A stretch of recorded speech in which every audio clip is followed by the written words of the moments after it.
Okay, so you know how you get that brand new lock, right? Shiny new lock on your door. You're like, yes, secure. But Hmm. then what if someone told you like any any lock at all that Yeah. can be picked is like inherently a weak point? Right. And we're not talking about some riddle here. We're talking about like the stuff that real locksmiths deal with day in, day out. Absolutely. And that's exactly what we're going to kind of unlock today, so to speak, Yeah. right? Yeah. We are diving deep with insights straight from the Lock Mob.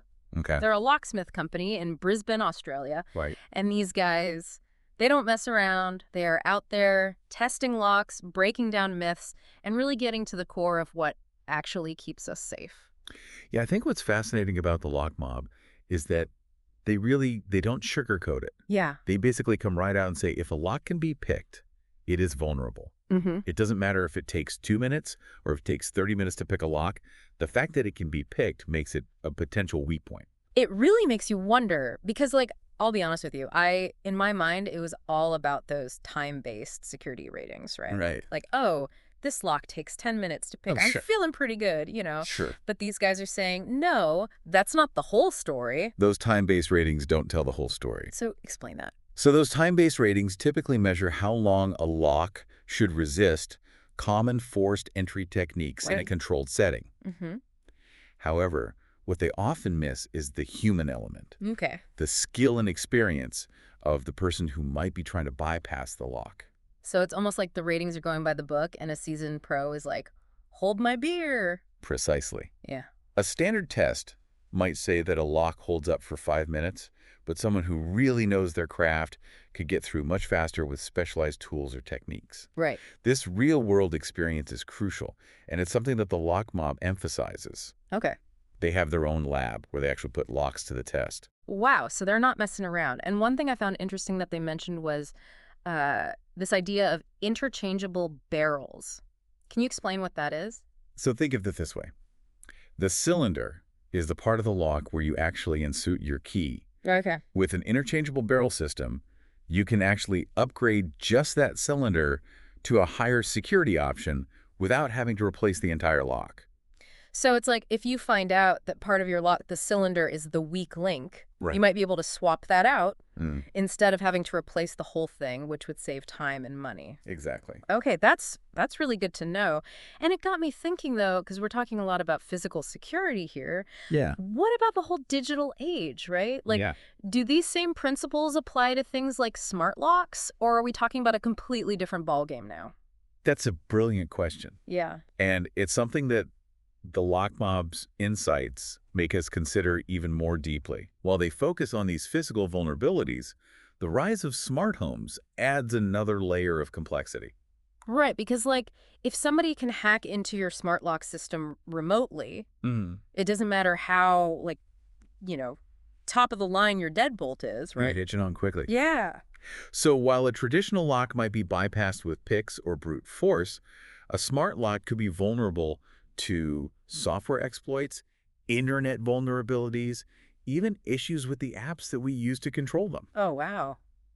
So suddenly we're not just talking about lockpicks, we're talking about firewalls and encryption keys. Yeah, it feels like we've gone down the rabbit hole a little bit here. It's a whole different world. It is, yeah, like a whole other world. It really is a whole other world, like all these connections and stuff. It's kind of wild. Yeah, it's honestly a little intimidating. Like I'm sitting here thinking I need a degree in cryptography just to choose a doorknob at this point. Well, it doesn't have to be that complicated. I mean, just knowing a little bit goes a long way. Okay, so where do we even begin? Say somebody's listening to us right now, heart rate's going up a little bit, starting to think about their own front door. What's step one? A great starting point is just knowing your locks. Oh, Like, do you know the brand, the model? okay. Believe it or not, some brands are known to have more vulnerabilities than others. Really? So, like, are we talking like name brands here that people would recognize? Yeah, for example, like some older models from brands like Kwikset, and I'm not picking on them specifically, it's just an You example, sure? are known within the locksmith community to have weaknesses that make them easier to bypass. Okay. So doing a bit of online research can be really eye-opening. So you're saying I shouldn't be afraid to like go down the rabbit hole of like online lock-picking forums and things like that just to see what the pros are saying about different types of locks. Yeah, and Yeah. that's the thing about the lock mob is they're all about that real-world testing. Yeah. It's not just marketing hype. They've seen firsthand how certain locks hold up or don't in real-life scenarios. So it's like if the people whose job it is to break locks are like, I've heard things about that lock. Right. Maybe Okay. we should listen to them. Exactly. Okay, that makes a lot of sense.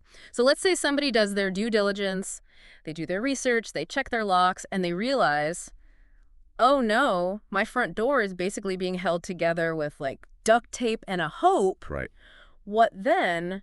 Are we talking like full-on security system overhaul, like steel doors, like the whole 9 yards? Don't panic. Yeah. I mean, while those measures have their place, the good news is there are often really affordable, high-security options out there. Okay. You don't necessarily need to turn your house into Fort Knox. So it's more about like just understanding the vulnerabilities, making smart decisions, not just assuming that any lock is a good lock. Exactly. And recognizing that security is an ongoing thing. Right. It's not a one-time fix.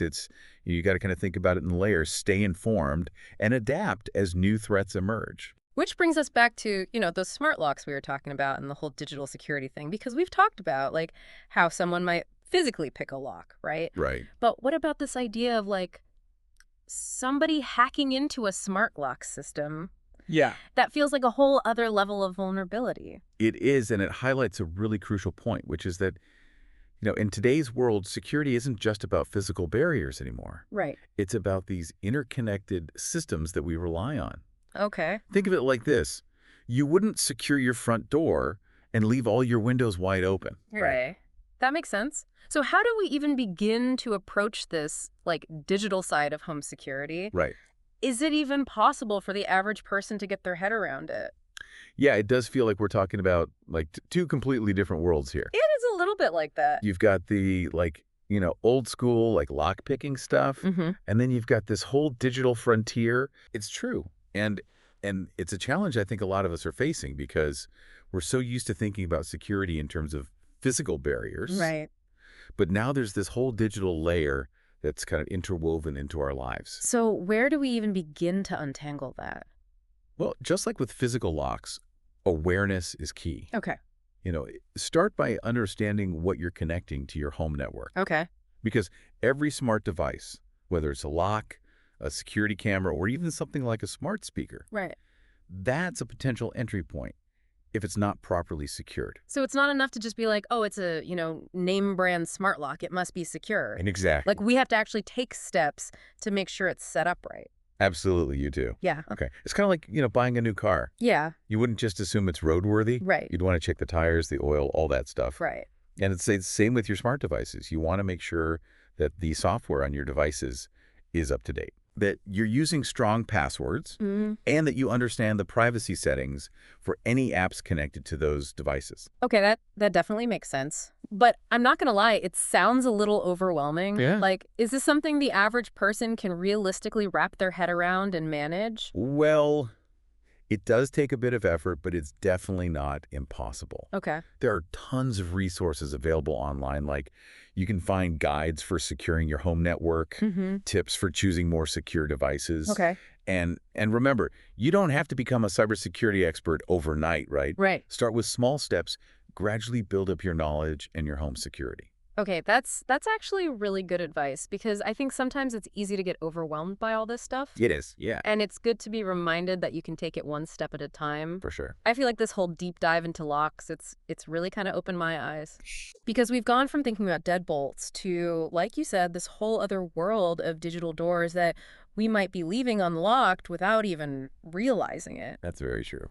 So if we were to kind of try to sum up everything we've talked about, would you say that the biggest takeaway here isn't just about the physical locks on our doors, Yeah. but it's more about approaching security with this kind of broader, more holistic mindset? Absolutely, yeah. You hit the nail on the head. Okay. Think about those physical locks, yes. But also think about the digital layer. Understand the technology you're bringing into your home. Make informed decisions about the companies that you're trusting with your data. Right. And keep learning.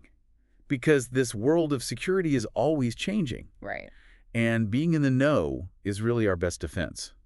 And on that note, we are going to have to wrap things up for today, but hopefully this has given everyone a lot to think about. Absolutely. Because like we were saying, it's not just about those physical locks anymore. It's about the whole picture. It is, yeah. Yeah. So as you're out there, adding smart devices, making your home more convenient, more connected, Right. take a moment, think about those security implications. Yeah, for sure. What are you connecting to your network? What kind of data are you sharing? It is really important. And how can you do all of that in a way that lets you sleep at night, Yeah. right? Exactly. Because the world of locks, both physical and digital, it's definitely not getting any simpler. That's for sure. So it's on us to stay informed and stay safe.